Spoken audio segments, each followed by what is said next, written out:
Dr. Rob, Trev Alberts making the announcement tonight on the Husker Radio Network that come spring football game, Frank Solich will be making a return to Memorial Stadium. You and I kind of got word of this a couple of weeks ago. We were sworn to secrecy and we kept our mouths shut. But I got to be honest with you. This is a great move, a huge move by Trev Alberts. I like it. I think Trev had even discussed the fact that they've talked to Frank before about coming back and doing something to honor him and just kind of what his legacy to Nebraska athletics means. And Frank had been the guy who had I think in the article it said, it's just not me. It just wasn't kind of his style to do that. And Trev said he finally made the point to Frank, it's not necessarily about you, but it's about the fans. And I think a lot of fans really wanted to see this. Well, I tell you what, let's just hear from Trev Alberts. You basically paraphrased him, but let's hear exactly what he said about those conversations with Frank. He is one of the most humble people you will ever meet. And, in many of our conversations, I think one of the ways that I got to turn the corner a little bit is, he would continue to say, Trev, it's just not me. I don't want that. I don't. And it finally dawned on me, and I said, Frank, what if I told you it's not about you? What if I told you it's about the fans? And our fans want to. And, that gave him pause.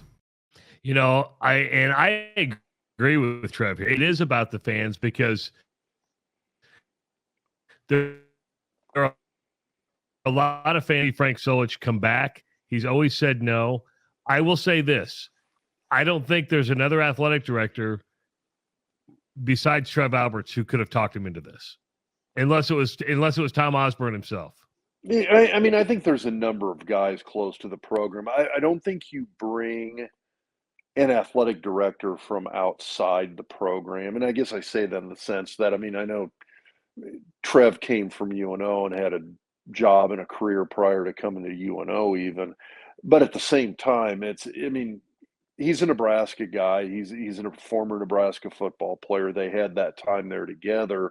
I agree in that sense. I think if Dave Remington really tried to make this point, I could see somebody like Dave when he had that interim athletic directorship down there. I could see him maybe working something like this. But he wasn't there long enough, though. No, he really wasn't. And I think there was other things Trev had to do that it might have taken a little bit of priority. And I don't say that to shoot down this, but hiring some people, firing some people were some things that had to be done. And I think the timing's right.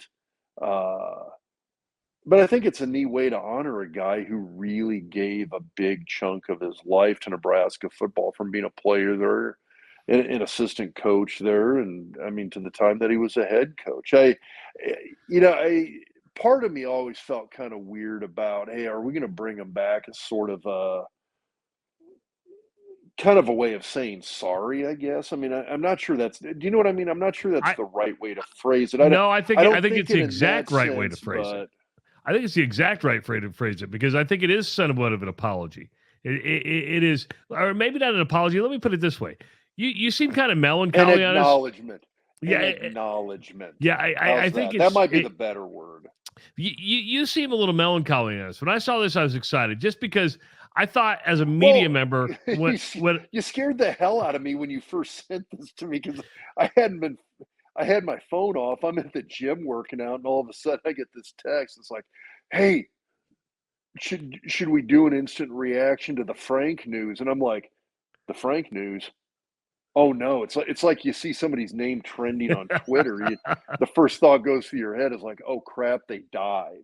I was one of the few media members, and you'll remember this. You were along for the ride. You were tight with Frank, and I was one of the few to defend him until the end, and continue to defend him even after Bill Callahan coached for 4 years. I kept not understanding what took place. And I know Jack Stark appreciated that. I know Frank appreciated that. But everybody, it worked out for everybody, should we say? Well, hasn't worked out for Nebraska yet, because Nebraska hasn't been the same. Dude, I would say the exact opposite.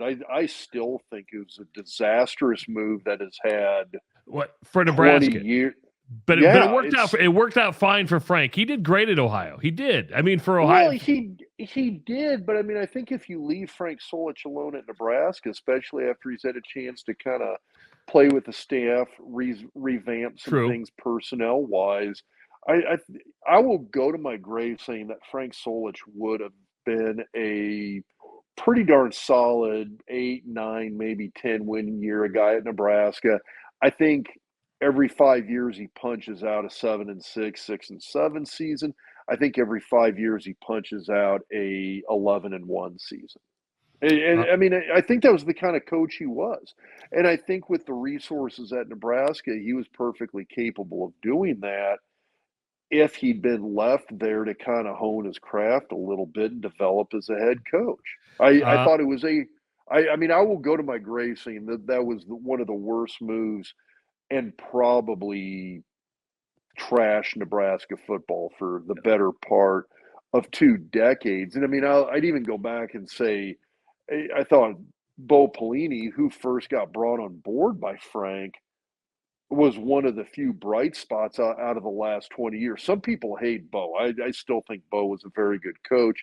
And quite frankly, that was kind of the model that I think Frank would have followed. You would have had a guy who was kind of a 9-10 win a year type of guy. And in hindsight, you look back and go, damn, that was pretty freaking good. Now we know what it's really like to not have that in Lincoln.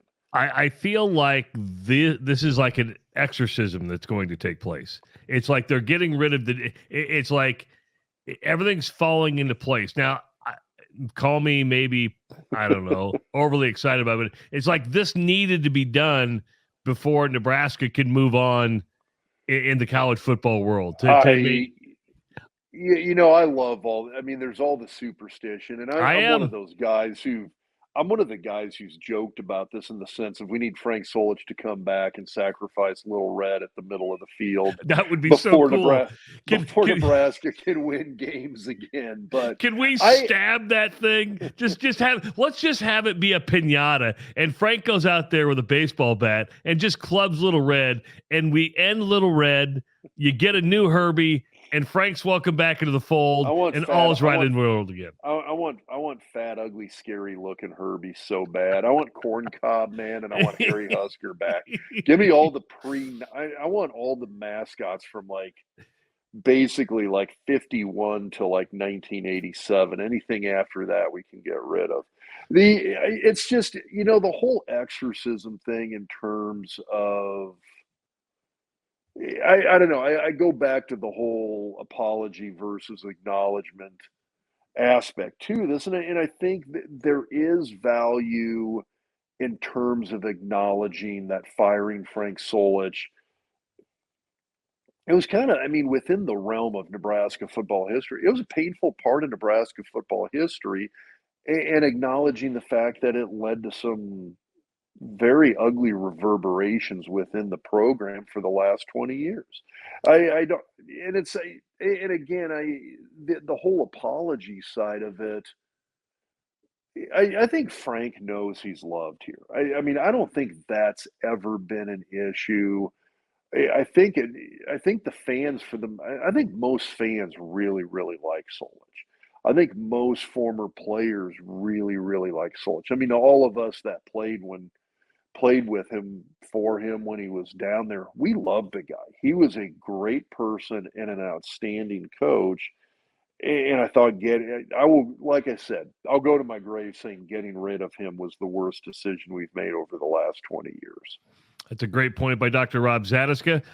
Trev Alberts also said tonight that there's going to be another announcement around the spring game. He didn't say what that was going to be, and actually concerning Frank. So it'll be something that's going to happen. We haven't heard what that is yet, but again, the spring game is when you're going to see Frank Solich back at Memorial Stadium. If you missed the latest Doc Talk podcast presented by Betfred Sports, go check it out on the YouTube channel, or you can check it out wherever you can find your podcast, whether that's Podbean, iTunes, iHeart, but it's an interview with Bill Bush. Rob, lots and lots of listens and views on the Bill Bush interview. Ooh. It was a lot of fun. I've got people at work.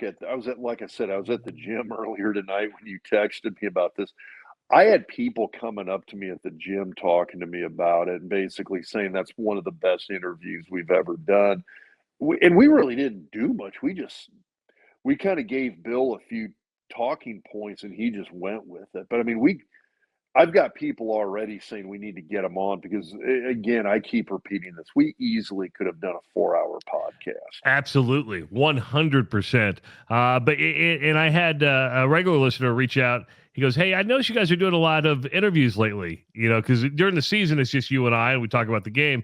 And you and I made a decision during the offseason, we're going to do some interviews. And I tell you what, I think we've had all good interviews. They've all been outstanding. They've been outstanding. And if you've missed any of them, you can check them out on the podcast, on iTunes, iHeart, Podbean, or they are all up on our YouTube channel. Just search Doc Talk Sports on YouTube. Dr. Rob, thanks for the quick feedback on Frank Solich, and I can't wait to get you back in the studio, and we'll get another interview lined up. Who will that be? Who will that be? We should start teasing these. We've got a surprise guest coming in the next few weeks. Yeah, unfortunately, I don't know who that is yet. I got to put my brain together. Maybe we'll have a Final Four referee on the Doc Talk podcast. You might know a guy. I can make that happen. For Dr. Rob Zatechka, I'm Travis Justice. Make sure to follow Dr. Rob on Twitter at Doc Talk Sports. You can follow me at Travis Creates. Like all our social media channels. Just search Doc Talk Sports on YouTube and Facebook as well. We'll see you next time on the Doc Talk podcast presented by Betfred Sports.